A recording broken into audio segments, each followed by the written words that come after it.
오늘 우리가 받을 하나님의 말씀은 마태복음 28장 18절에서 20절 말씀입니다. 예수께서 나와 말씀하여 이르시되 하늘과 땅의 모든 권세를 내게 주셨으니 그러므로 너희는 가서 모든 민족을 제자로 삼아 아버지와 아들과 성령의 이름으로 세례를 베풀고 내가 너희에게 분부한 모든 것을 가르쳐 지키게 하라. 볼지어다 내가 세상 끝날까지 너희와 항상 함께 있으리라 하시니라. 이는 살아계신 하나님의 말씀입니다. 아멘. 이 시간 담임 목사님께서 나오셔서 주님의 명령 모든 민족에게로 가라라는 제목으로 말씀을 선포해 주시겠습니다.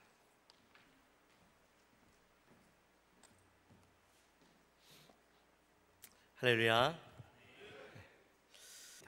우리 옆에 분들 한번 인사하겠습니다. 주님의 명령에 순종하는 인생이 됩시다.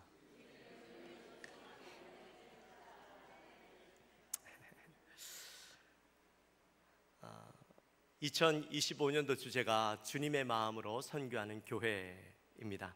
새해가 시작하면서 이 주제에 맞춰서 우리가 시리즈 설교를 하려고 했는데 그 사이에 많은 행사들이 있고 또 특별한 주간이 있어서 그동안 거의 한 달 반 정도를 우리가 못했어요. 그래서 아마 여러분들 기억에 그 설교들이 머릿속에서 사라지셨을지도 모르겠지만 우리가 다시 한번 그 기억을 되살리면서 지난 시간에 나누었던 말씀, 주님의 마음, 세상을 향한 사랑이라는 제목의 설교를 우리가 잠깐 생각하고 나갔으면 좋겠는데요. 도대체 주님의 마음이 뭐냐, 주님의 마음이 어떤 것인지 알아야 우리가 선교를 하지 않겠느냐 해서 주님의 마음에 대해서 우리가 요한복음 3장 16절 말씀을 가지고 함께 은혜를 나누었죠. 특별히 세상을 향한 하나님의 사랑, 이것은 하나님이 우리를 얼마나 사랑하셨는가 하는 것이죠. 하나님은 우리를 너무 사랑하셨어요. 그래서 자기에게 있어서 가장 소중한 것, 독생자 아들을 내어주셨죠. 근데 사실 우리가 요한복음 3장 16절 말씀을 늘 암송하고 기억하는 말씀인데도 불구하고 사실 독생자를 내어준다라는 것이 얼마나 대단한 일이고 어려운 일인지 우리는 너무 쉽게 생각했던 적들이 많았어요. 그래서 제가 예화로 5 아들을 가진 목사님의 이야기를 했죠. 5 아들을 가진 목사님이 아이가 하나도 없는 목사님, 친구 목사님, 가장 절친한 친구 목사님에게 아들을 하나 줘야 되겠다 해서 5 아들 다 꼽아봤는데, 기억나시죠? 이건요, 딴 건 기억 안 나도 이건 기억나실 것 같아요. 근데 첫째 아들, 둘째 아들 다 꼽아봐도 하나도 줄 아들이 없는 거예요. 그죠? 아들 5 있어도 하나도 줄 아들이 없어서 이 아들이 얼마나 소중한가, 아들 5 다 소중한가 하는 것을 함께 나눴죠. 그런데 하나님은 유일한 독생자 예수 그리스도를, 그 아들을 우리를 위해서, 아무것도 아닌 죄인인 우리를 위해서 그 아들을 내어주시고, 그 아들을 내어주실 뿐만 아니라 그 아들을 내어버려 두시고 가장 낮은 곳으로 보내시고, 또한 그 아들을 완전히 단절하심으로 가장 외롭고 고통스러운 그 자리에 몰아넣으시고, 예수님은 그 자리에서 기꺼이 우리를 위해서 죽어주시는 그 예수님의 사랑, 하나님의 사랑에 대해서 우리가 지난 시간 함께 나누었습니다. 어떻게 조금 기억이 나십니까? 참 예화가 중요한 것 같아요. 예화를 하나라도 그래도 기억이 나니까 그래도 전체적인 이야기들이 좀 기억이 나는 거죠. 만약에 그거 안 했으면 어떡할 뻔했어요. 참 하나님의 은혜인 거예요. 그죠? 오늘은 주님의 마음으로 선교하는 교회 3번째 시간입니다. 대명령 모든 민족에게로 가라라는 제목을 함께 은혜를 나눕니다. 사역을 하다 보면 참 지칠 때가 있습니다. 내가 왜 여기서 이러고 있나, 또 내가 있어야 하는 곳이 여기가 맞나라는 생각이 들 때가 있죠. 성도님들 눈에는 어떻게 보여질지 모르겠지만 때로는 재미에 붙이고 또 한계라는 생각이 들 때가 있습니다. 최근에 이제 우리 부목사님 한 분이 나가시고 안 채워지는 거예요. 그래서 그 짐들, 또 교회가 지금 당면에 있는 여러 가지 문제들, 또 감당해야 되는 일들, 그런 사역적인 것들, 또 상황적인 것들, 이런 부담감들이 저에게 닥쳐오면서 최근에 좀 힘들었던 마음들이 있었습니다. 근데 오늘 본문을 준비하면서 참 많은 위로가 되었어요. 뭐냐면 우리가 읽지는 않았지만 10절 말씀에 보면 예수님께서 부활하시고 제자들 향해 뭐라고 말씀하시냐면 그 제자들에게 갈릴리로 가라 그렇게 말씀하세요. 그리고 또 16절에 보시면 그 제자들이 이제 예수님께서 갈릴리 지시하신 산으로 가서 다시 재회하시는 장면들이 나옵니다. 여러분, 갈릴리가 어떤 곳입니까? 갈릴리는 예수님께서 처음으로 사역을 시작하셨던 곳이죠. 그곳에서 제자들을 만나시고 제자들과 함께 가장 많은 시간들을 보냈던 곳이죠. 그리고 이곳에서 예수님의 기적도 경험하고 예수님의 능력을 경험했던 곳입니다. 그리고 그곳에서 예수님과 함께 지내면서 예수님의 이런저런 모습들을 다 봤죠. 이 제자들의 어리석은 모습들, 부족한 모습들을 계속해서 보면서 훈련했던 곳이 이 갈릴리입니다. 그리고 이후에 많은 일들을 경험하게 되어지죠. 특별히 예수님께서 이제 예루살렘에 가셔서 붙잡히시고 십자가에 못 박혀 죽으시고 또한 3일 만에 부활하시는 것들을 경험했습니다. 그런 많은 일들을 지내면서 제자들이 많이 지쳤어요. 그 지친 제자들을 주님께서는 한 명 한 명 찾아가셔서 위로해 주시고 만나 주셨죠. 상처와 아픔들을 만나 싸매어 주셨습니다.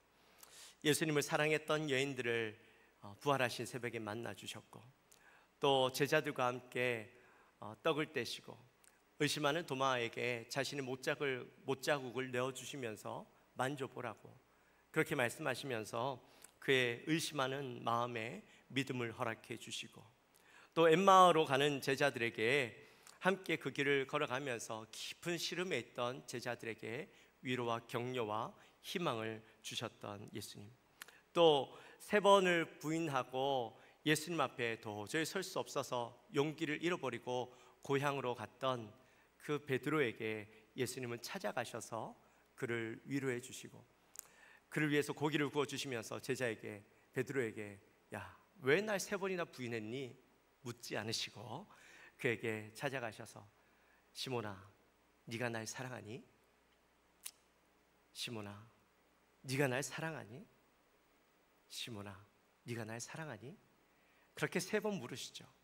3번 부인했던 그 베드로에게 3번 물으시면서 그가 그 입술로 네, 주님, 제가 주님을 사랑합니다 3번 고백하고 회개하며 그의 마음 가운데 위로하시면서 내 양을 치라, 내 양을 먹이라, 내 양을 치라, 내 양을 먹이라 말씀하시는 주님, 그렇게 하면서 그런 제자들에게 사명을 부여하시고 각자들을 만나 주시면서 회복시키시는 모습들을 보았습니다.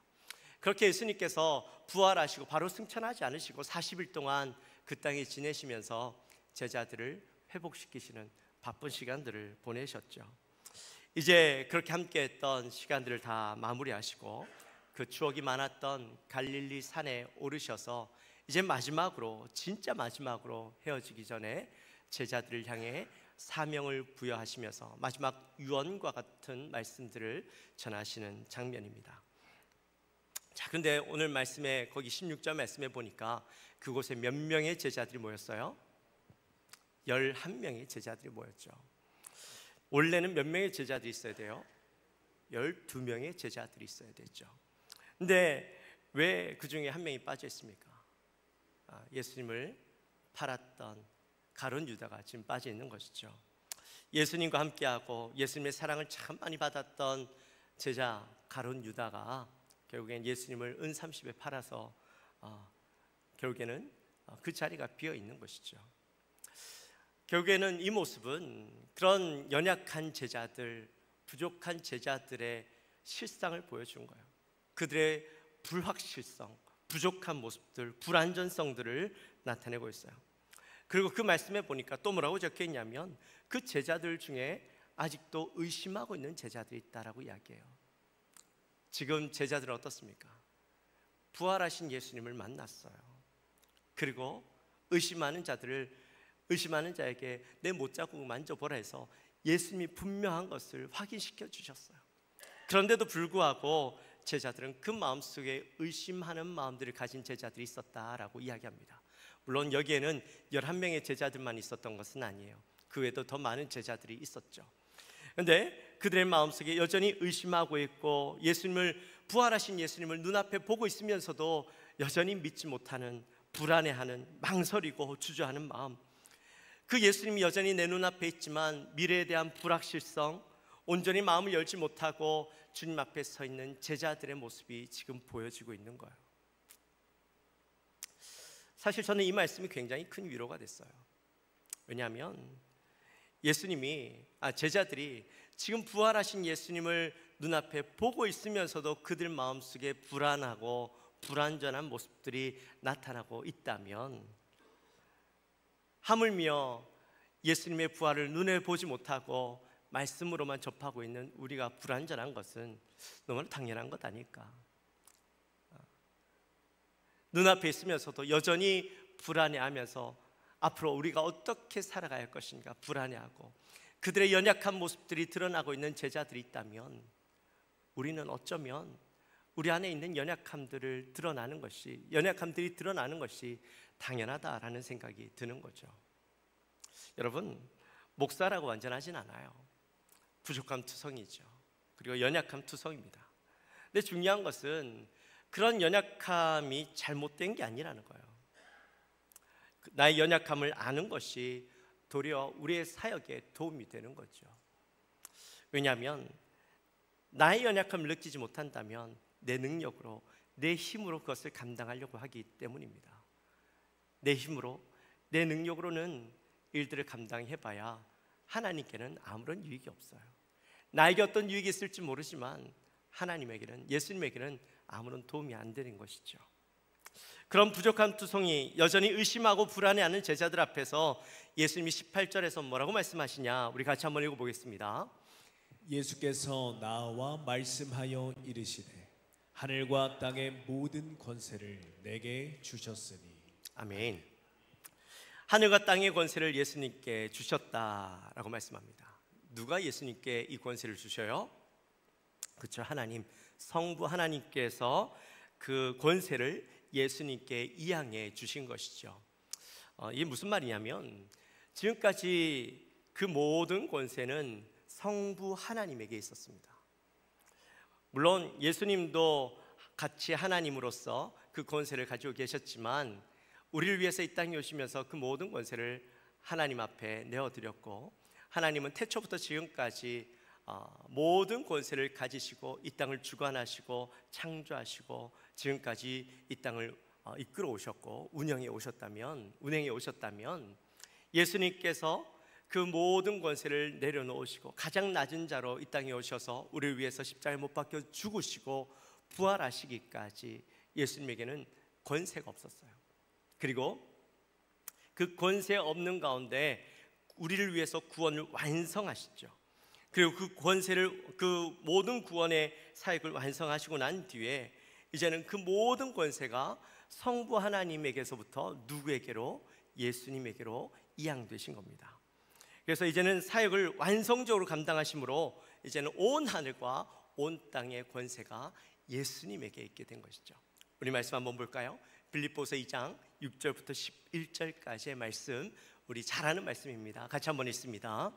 그는 근본 하나님의 본체시나 하나님과 동등됨을 취할 것으로 여기지 아니하시고 오히려 자기를 비워 종의 형체를 가지사 사람들과 같이 되셨고 사람의 모양으로 나타나사 자기를 낮추시고 죽기까지 복종하셨으니 곧 십자가에 죽으심이라.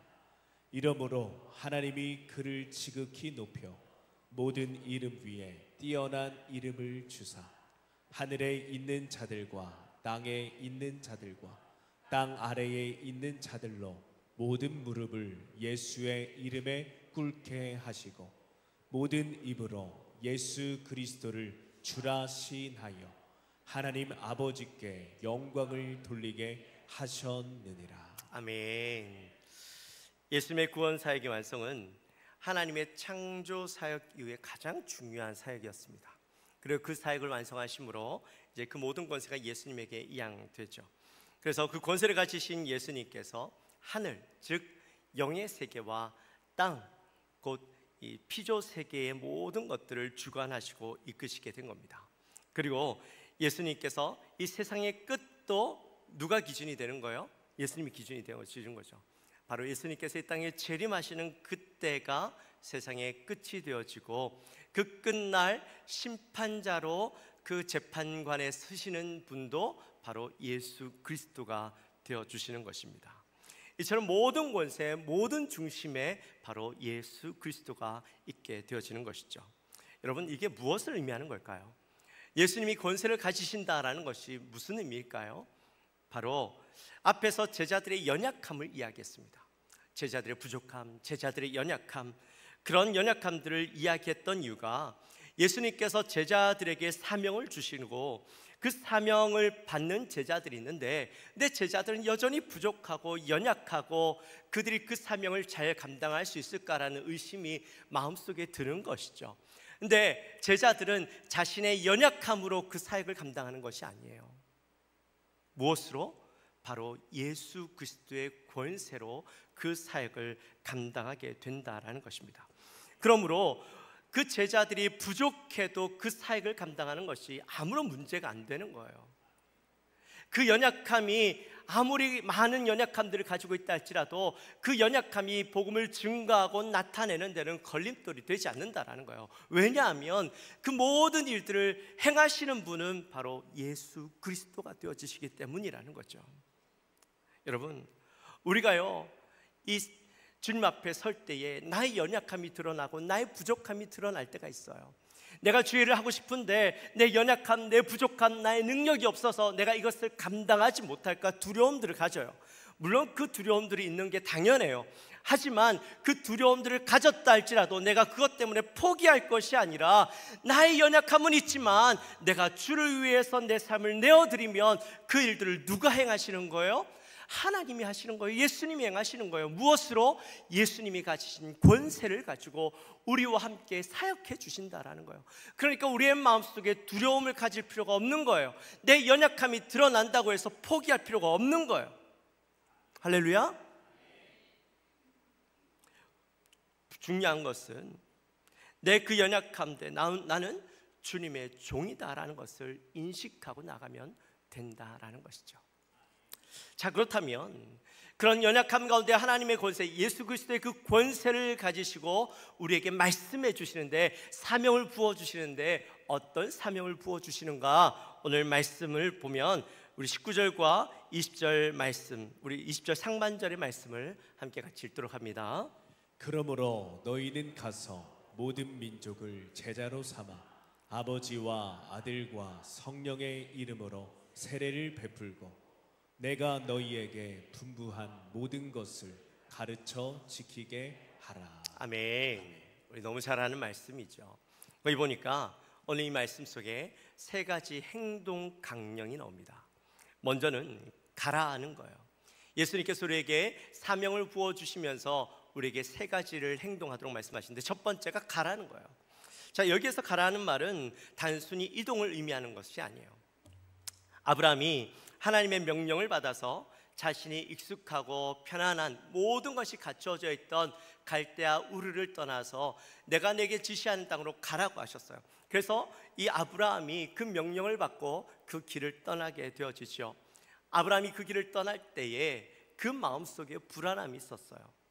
어디로 가야 되는지 몰랐어요. 하지만 그 땅을 말씀에 순종함으로 나갔죠. 여러분, 왜 하나님은 아브라함에게 가라고 말씀하셨을까요? 하나님은요, 머무르길 원하지 않으시는 거예요. 정착하고 편안하게 지내는 것을 원하지 않으셨어요. 끊임없이 변화하고 움직이고 또 그곳에서 하나님을 경험하기 원하시는 것이죠. 예루살렘 교회가 부흥할 때 수천 명의 사람들이 북적북적거리면서 너무 좋았어요. 네, 하나님은 그 너무나도 북적북적하고 좋은 교회들을 어떻게 하셔요? 흩어버리셔요. 고난을 주셔서 흩어버리시는 거예요. 왜 그렇게 하셨을까요? 하나님이 원하시는 것은 그냥 그들끼리 좋은 걸 원하시지 않으셨어요. 결국에 그 좋은 것들은 계속해서 전해지고 퍼져나가야만 되는 것이죠. 그래서 성도들을 흩으셔서 온 유대 땅과 온 사마리아 땅까지 그들이 떠나가게 하셨어요. 그곳에서 복음이 증거되어지게 하셨던 것이죠. 여러분, 복음을 살아내는 것이기 때문에 안주하고 평안해지기 시작하면 그 다음부터는 복음이 어떻게 되어질까요? 복음의 능력이 힘을 잃게 되어져요. 복음은 계속적으로 생명력이기 때문에요, 계속해서 증거되어지고 퍼져나가고 또 전달되어지고 움직여져야 되는 거예요. 가라는 것이 어딜 떠나가라 그런 의미가 아니라 바로 지금 이 복음이 필요한 곳으로 가야 되는 것이죠. 말씀해 보니까 어디로 가라고 말씀하셔요? 모든 민족에게로 가라 그렇게 말씀하시잖아요. 그죠? 네. 여기서 모든 민족은 유대 민족을 포함하여서 모든 이방 민족들을 의미하고 있어요. 전 세계에 흩어져 있는 복음을 모든 이방 민족들을 이야기하는데, 이것들을 좀 더 정확하게 이야기한다면 여기에서 모든 민족은 아직 복음을 알지 못하고 듣지 못하고 깨닫지 못하는 그들을 의미하는 것이죠. 그들에게 복음이 전해지도록 계속해서 가라는 거예요. 그럴 때 복음은 생명력을 잃지 않는다라는 거죠. 우리의 마음속에 복음을 전할 때 두려움이 있습니다. 내가 부족하고 내가 뭐라고 이야기해야 될지 잘 모르겠고, 그냥 그들이 나에게 뭐라고 하면 그저 주눅 들어서 내가 이 절 잘 전하지 못할까 봐 그죠? 내 마음에 두려움이 있어요. 네, 사실 이 두려움이 있다고 복음을 전하는 것을 포기해버리면 우리는 복음의 능력을 경험할 수가 없죠. 사실 우리의 사명은요, 가는 거예요. 이 간다라는 말은 복음을 알지 못하고 깨닫지 못하는 자들에게 그냥 무작정 나아가는 거예요. 그리고 그들에게 복음을 던지는 겁니다. 복음을 전하는 겁니다. 그리고 그 일을 통해서 일하시는 분은 하나님이신 거예요. 우리의 말발로 사람을 바꿀 수는 없습니다.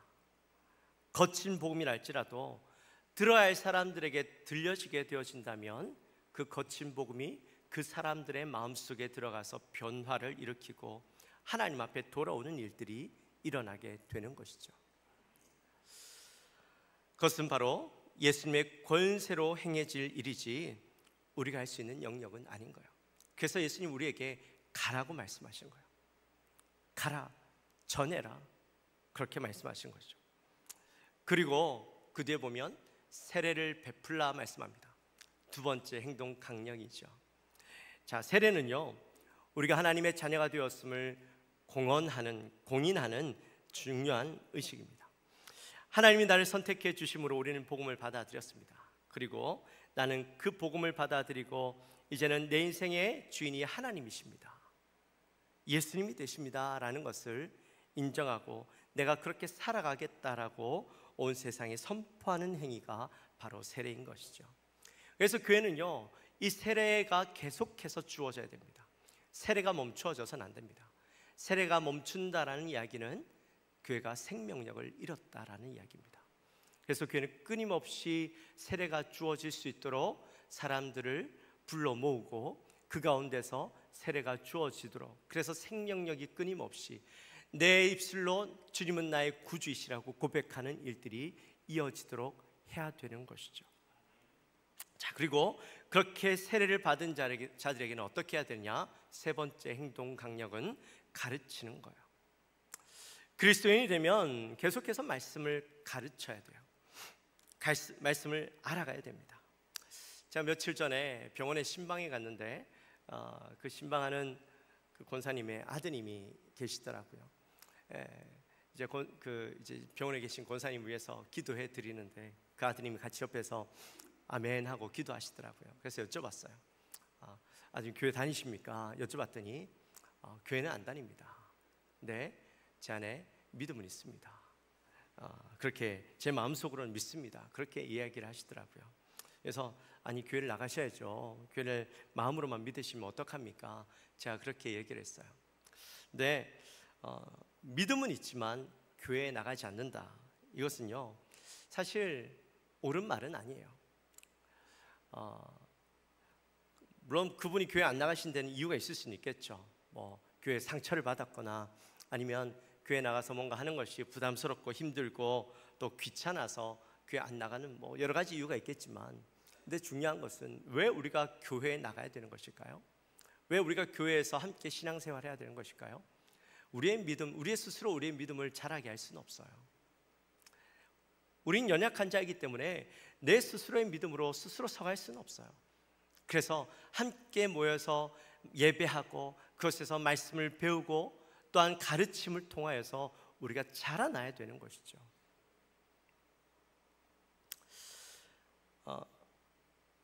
하영조 목사님이 늘 하시던 말씀이 있어요. 배우든지 가르치든지. 사람은요, 배우는 자리에 늘 있어야 합니다. 배우는 자리에서 늘 내가 배움으로 인해서 내 안에 깨닫지 못하고 알던 것도 내 안에 변화되지 못했던 것들을 발견함으로 나를 변화시켜 나가야 되는 거예요. 또 가르쳐야 돼요. 내가 배우지 않는 자리에 있다면 가르치는 자리에 서서 가르칠 때도 또 내게 은혜가 있는 거예요. 그러므로 우리는 끊임없이 배우고 가르치는 자리에 머물러 있어야 되는 거예요. 그렇지 않으면 우리는 절대 성장할 수가 없는 거죠. 나뿐만 아니라 다른 누군가에게 가르치고 배우게 하고 그렇게 함으로 그들을 성장시켜야 되는 거예요. 여러분, 말씀이라는 것을 배운다라는 것은요, 단순히 어떤 지식적으로만 알아가기 위해서 하는 것이 아니에요. 여기 말씀에 뭐라고 되어 있어요? 가르치는 것을 어떻게 해요? 지키게 해야 되는 것이죠. 그렇죠? 지키지 않는다면 이 말씀은 아무런 의미가 없어요. 아무리 머릿속에 많은 것들이 들어있다 할지라도 그것이 내 삶 속에서 드러나지 않고 그것이 내 삶 속에서 나타나지 않는다면 그것은 없는 것과 마찬가지인 거죠. 그래서 말씀을 살아내기 위해서 그것들을 생명력 있게 도전해야 되는 거예요. 불가능한 일을 도전해야 되는 거예요. 말씀은요, 생명력이 있어야 돼요. 그래서 그 말씀의 생명력을 우리의 삶 속에서 경험해야 되는 것이죠. 여러분, 비록 내 삶이 그렇지 못하다 할지라도 말씀을 한번 도전해 보는 거예요. 불가능해 보이는 일이라도 그것이 말씀 속에 있는 거라면 도전해 보는 거예요. 내 삶과 말씀이 다르게 느껴진다면 내 삶을 포기하고 말씀을 한번 도전해 보는 거죠.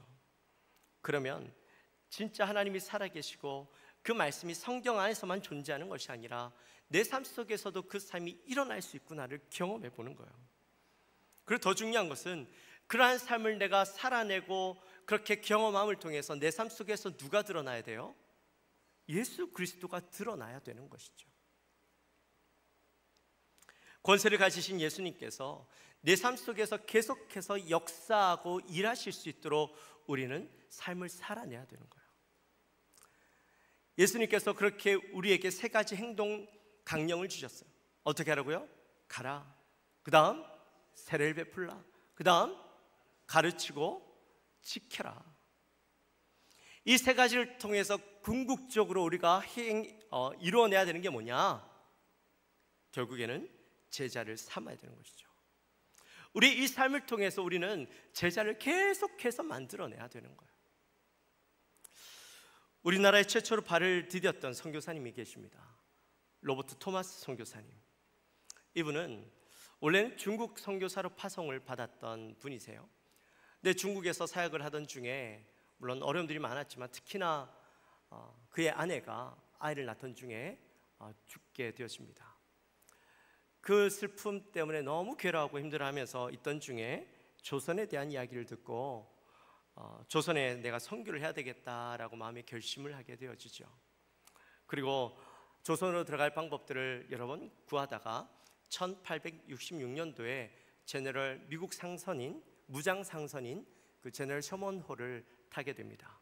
이제 통역관으로 그곳에 타게 되죠. 근데 당시에 조선은 외세에 대한 굉장히 반감이 많았어요. 이 제너럴 셔먼호가 대동강 쪽을 따라서 평양까지 올라가게 되어지죠. 근데 이 외세에 대한 반감이 많다 보니까 이 배를 대지 못하게 만드는 거예요.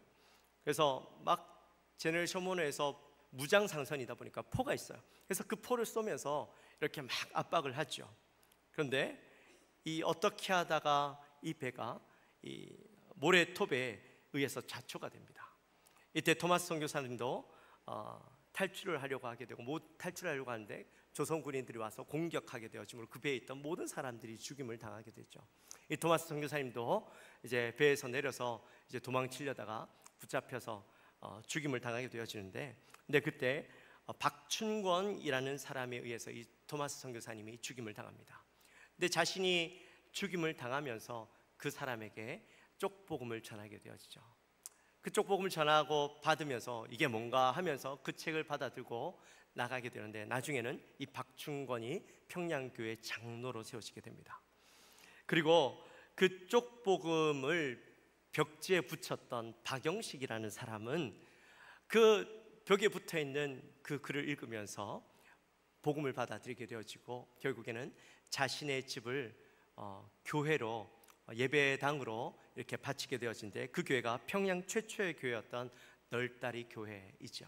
나중에는 이것이 바로 이 평양 대부흥의 그 중심축이 되었던 그 교회의 시초가 되어졌던 교회입니다.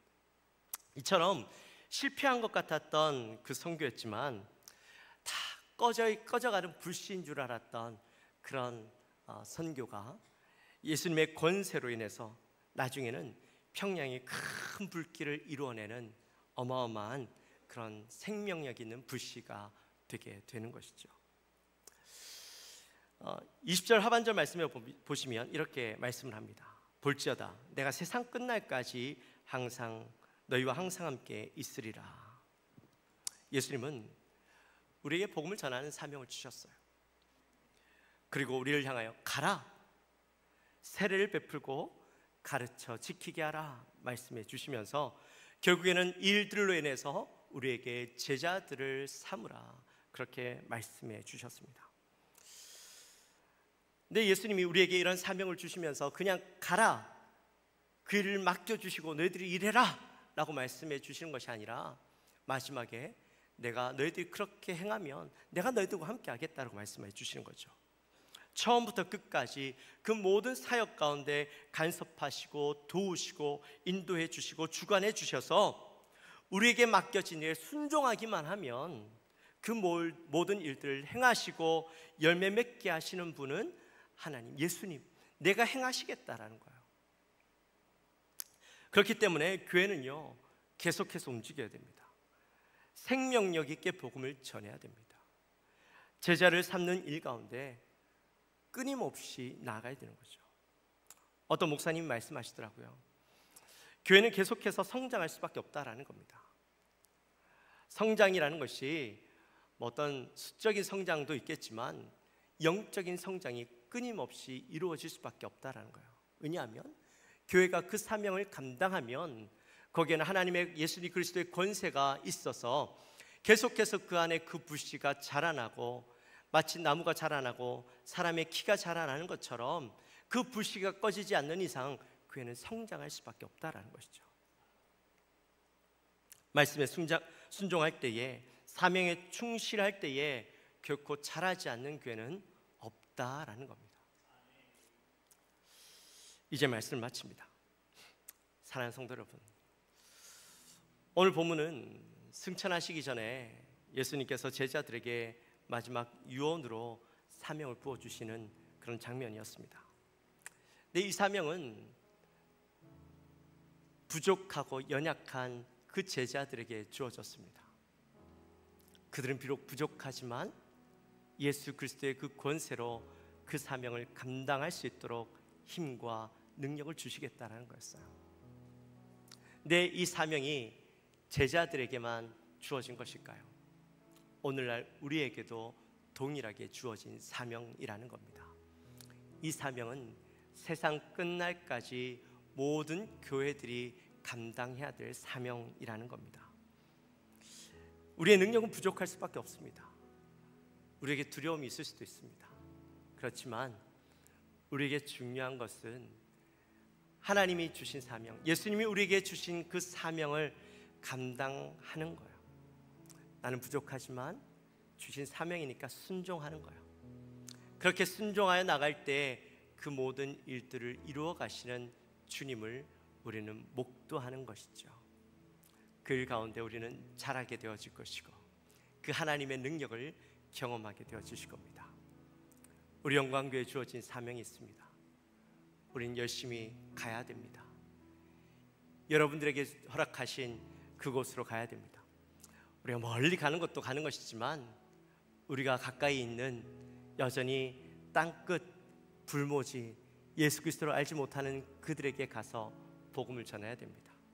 부끄러움이 있고 두려움이 있고 또 떨림이 있겠지만 그럼에도 불구하고 전하는 거예요. 그러면 우린 전하면 그 다음부터는 예수님이 일하십니다. 성령님이 일하십니다. 그리고 그들에게 세례를 베풀어야 돼요. 세례를 베풀라는 말이 여러분들이 세례를 베푸는 게 아니에요. 그들이 세례를 받을 수 있도록 이끌어가는 거예요. 그리고 그들에게 가르치고 지키게 하는 거예요. 그들만 지키는 것이 아니라 내가 지킴으로, 내가 알아가고 그 말씀을 지킴으로 나를 통해 사람들이 예수 그리스도를 보게 만드는 것. 우리 이 세 가지 행동 강령을 통하여서 우리는 제자를 만들어내는 교회가 되어야 되는 것이죠. 그렇게 할 때 주님은 이 교회가 계속해서 성장하고 우리 교회가 하나님의 능력을 경험하는 교회로 우리를 세워갈 것입니다. 그 꿈을 가지고 날마다 나아가는 저와 여러분이 되어지시기를 주님의 이름으로 축원합니다. 기도하겠습니다. 우리 함께 찬양하겠습니다.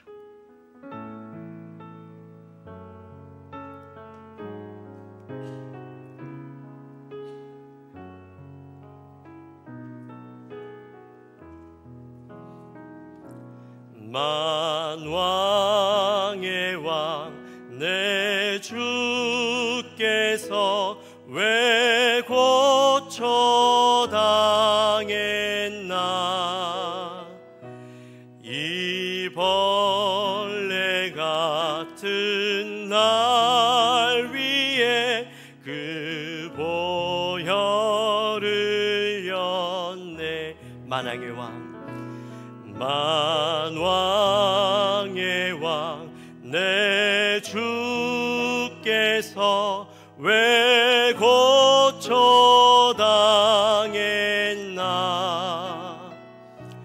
이 벌레 같은 날 위에 그 보혈을 흘렸네. 십자가 내가 처음 볼 때에 나의 맘의 큰 고통 사라져 오늘 믿고서 내 눈 밝았네. 참 내 기쁨 영원하도다. 주 십자가 못 박힘은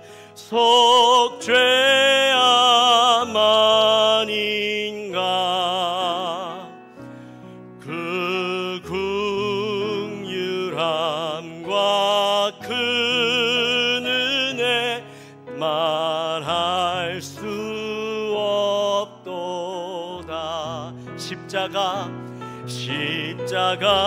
십자가 내가 처음 볼 때에 나의 맘의 큰 고통 사라져 오늘 믿고서 내 눈 밝았네. 참 내 기쁨 영원하도다. 늘 울어도 그 큰 은혜 다 갚을 수 없네. 나 주님께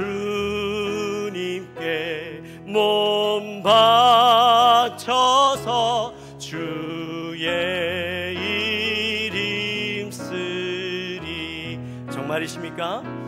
십자가 십자가 내가 처음 볼 때에 나의 맘의 큰 고통 사라져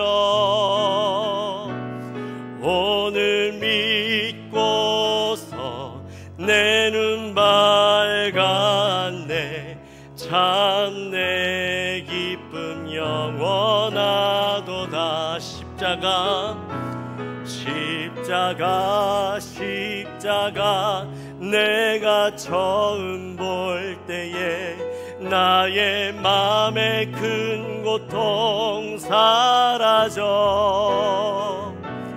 오늘 믿고서 내 눈 밝았네 참 내 기쁨 영원하도다.